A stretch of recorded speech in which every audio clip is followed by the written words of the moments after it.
जब इंटरव्यू खत्म हुआ तब तो अच्छा लग रहा था, परंतु मार्क्स कम आए तो फिर देखा शायद थोड़ा कन्फ्रंटेशन थोड़ा हो गया था बोर्ड मेंबर के साथ। तो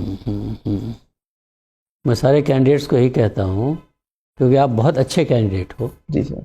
बहुत आर्टिकुलेशन आपका बहुत अच्छा है, variety of subjects, different subjects हमने क्वेश्चन किया, आपका एंगेजमेंट बहुत अच्छा रहा, जो आपने फैक्ट्स प्रेजेंट किया बहुत अच्छे ढंग से प्रेजेंट किया, तो सारी क्वालिटीज़ आप में है। ईमानदारी भी दिखी। जी सर। तो आप चूँकि एक बार जा चुके हैं, 2-3-4 चीज़ों का सिर्फ ध्यान रखना है, और आपको 180-185 मिनिमम लाने से कोई नहीं रोक पाएगा आपको। जी सर। पहला चीज़ है योर पर्सनल इंटेग्रिटी, आपकी अपनी निजी ईमानदारी। ईमानदारी का दामन पकड़े रहिएगा। कहने का मतलब ये है कि जो भी स्टेटमेंट आप दे रहे हैं उसमें सारा ऑनेस्टी और पर्पस आपको दिखना चाहिए। जी सर। कोई भी जवाब आप गेस करके या अंदाजे से बिल्कुल नहीं दीजिएगा। It's a strict no no no, either you know or you don't know. कई बार आपने कहा मुझे नहीं पता, that is how it should be, हमें नहीं पता है, दैट इज़। नंबर 3, आपको इंटेंट ऑफ क्वेश्चन समझना चाहिए, कोशिश करनी चाहिए समझने की क्या बोला गया है, ताकि आपको इंटरप्ट करने का ये अवसर ना मिले कि सर मैं समझा नहीं क्या बोलना चाह रहे हैं। जी सर। तो और बार बार इंटरप्शन होगा तो बोर्ड मेंबर कैसा भी रहेगा ना, वो उसको इरिटेशन हो जाएगा। जी सर। समझ रहे हैं ना? या तो आप स्किप कर जाइए कि नहीं सर मैं नहीं समझ पा रहा हूँ, उसको बहुत ज़्यादा परेशान मत कीजिए समझने के लिए कि हम नहीं समझ पा रहे हैं आपको। तो वहाँ पर आपका अपना जो प्रेजेंस ऑफ माइंड आप वहाँ ये कीजिएगा, आपको खुद समझ आ जाएगा कि हम परेशान कर रहे हैं बोर्ड मेंबर को। तो आपको ये सर सॉरी सर मैं नहीं समझता, कोई बात नहीं है, नहीं समझते फिर दूसरा प्रश्न पूछा जाएगा। नेक्स्ट चीज़ है you have to be non argumentative. Non argumentative का मतलब क्या हुआ?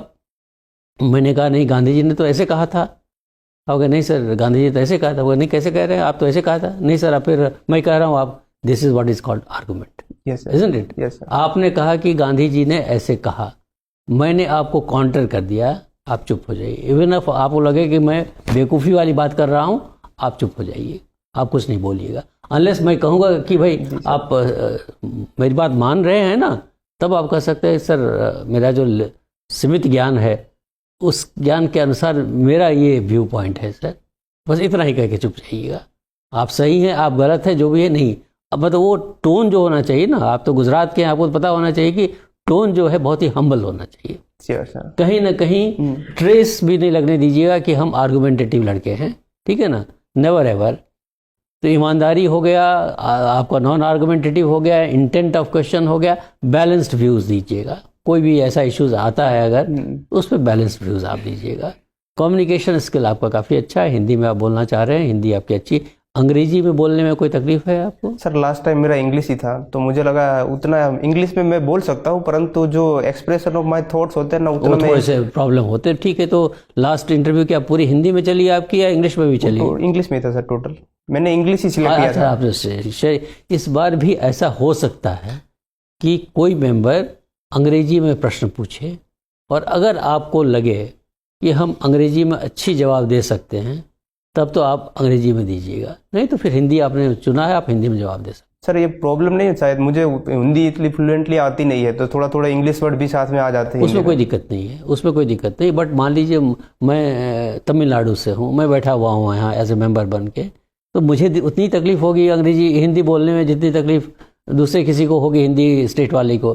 तो मैं क्वेश्चन पूछूंगा आपको इंग्लिश में, अगर आपको लगता है कि हम नपातुला जवाब दे सकते हैं उसी लैंग्वेज में, तब कोशिश कीजिएगा। तो सर मैं दे सकता हूँ इंग्लिश में? हाँ, कोई दिक्कत, क्योंकि क्वेश्चन इज, लेकिन जो हिंदी में अगर मैं प्रश्न पूछूं आप वो अंग्रेजी में जवाब नहीं देंगे, ठीक है ना। हिंदी का जवाब आप ऑलवेज हिंदी में देंगे आप, और इंग्लिश का भी जवाब अब आपको लगता है कॉन्फिडेंट नहीं है तो आप हिंदी में दे सकते हैं, क्योंकि आपने चयन किया हुआ है माध्यम का। तो दोनों में कोई दिक्कत नहीं है। आपको ये डिसाइड आपको करना पड़ेगा उस टाइम में तो क्या करना है। But you are a wonderful candidate, I must tell you.